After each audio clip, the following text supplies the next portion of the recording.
तो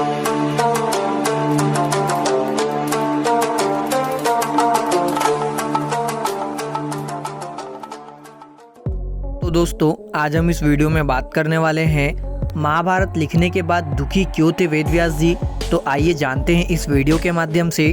दोस्तों, कहते हैं जब महाभारत लिखा जा चुका तो महर्षि वेद व्यास उसके श्रम से थककर चूर हो गए। यद्यपि इस विराट ग्रंथ के लेखन के लिए गणेश को लिपिकार के तौर पर चुना गया था। चारों वेदों के विभाग और संपादन के कारण उनका नाम वेद व्यास पड़ा था, लेकिन उनकी ख्याति महाभारत को लेकर ज्यादा थी। यही नहीं, वे उस समय की सभी महत्वपूर्ण घटनाओं के साक्षी भी थे। महाभारत की रचना से कई महत्वपूर्ण बातें जुड़ी हुई है, जैसे कि एक तो यही कि महाभारत में वेद व्यास ने सृष्टि के आरंभ से लेकर कलयुग तक का वर्णन किया। उन्होंने कहा कि इस ग्रंथ में जो कुछ है वह अन्यत्र है, लेकिन जो इसमें नहीं है वह अन्यत्र कहीं भी नहीं है। महाभारत लिखकर वह एक महायुद्ध का वर्णन नहीं करना चाहते थे, बल्कि जीवन के मूल्यों को स्थापित करना चाहते थे। अपने आप में एक विचित्र बात यह है कि 1,00,000 श्लोकों में धर्म, आध्यात्म, समाज, राजनीति, कला व साहित्य आदि विषयों का एक संपूर्ण महाकाव्य तैयार कर लेने पर भी वेद व्यास खुश नहीं थे।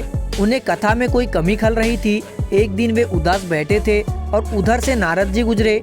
नारद जी ने उन्हें सुझाया कि आपकी कथा संसार पर आधारित है, इसीलिए इसकी रचना के बाद आप दुखी है।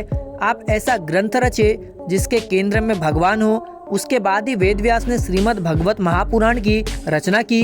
वेद व्यास ने योग, वेदांत, व्याकरण और साहित्य में भी लेखनी चलाई। वे त्रिकालज्ञ माने जाते हैं।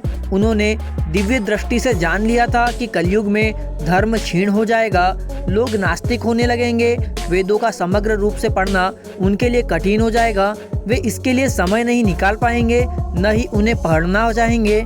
इसीलिए उन्होंने वेदों को 4 भागों में बांटा। उनका नाम रखा गया ऋग्वेद, यजुर्वेद, सामवेद और अथर्ववेद। महाभारत लिखकर वेद व्यास भले ही खिन्न हो, लेकिन धर्म का सारत्व उन्होंने इसी ग्रंथ में निरूपित किया। बीज मंत्र या गणित के सूत्रों की तरह महाभारत का तत्व दर्शन समझाने के लिए उन्होंने महाकाव्य के अंत में 2 श्लोक लिखे। उनका सार यह है कि मैं हाथ उठा कर कहता हूँ, पर मेरी बात कोई नहीं सुनना चाहता। दोस्तों, इसका अर्थ यह है कि धर्म से ही अर्थ और काम की सिद्धि होती है, फिर भी लोग उसका सेवन क्यों नहीं करते। अर्थात जिन्हें अपने कल्याण की कामना है, उन्हें भय या लोभ के कारण अपने धर्म की तिलांजलि नहीं देना चाहिए। महाभारत में ही वेद व्यास ने यह भी कहा है कि समूचा धर्म एक श्लोक में ही लिखा जा सकता है। उसके अनुसार दूसरों की सेवा करना ही धर्म है और किसी को भी पीड़ित करना पाप या अधर्म है।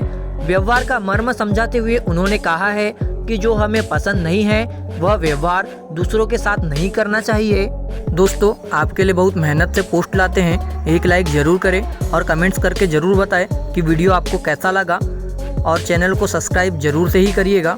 मुझे पूरा यकीन है आपका दिल बहुत बड़ा है, आप इस पोस्ट को लाइक और चैनल को सब्सक्राइब जरूर करेंगे।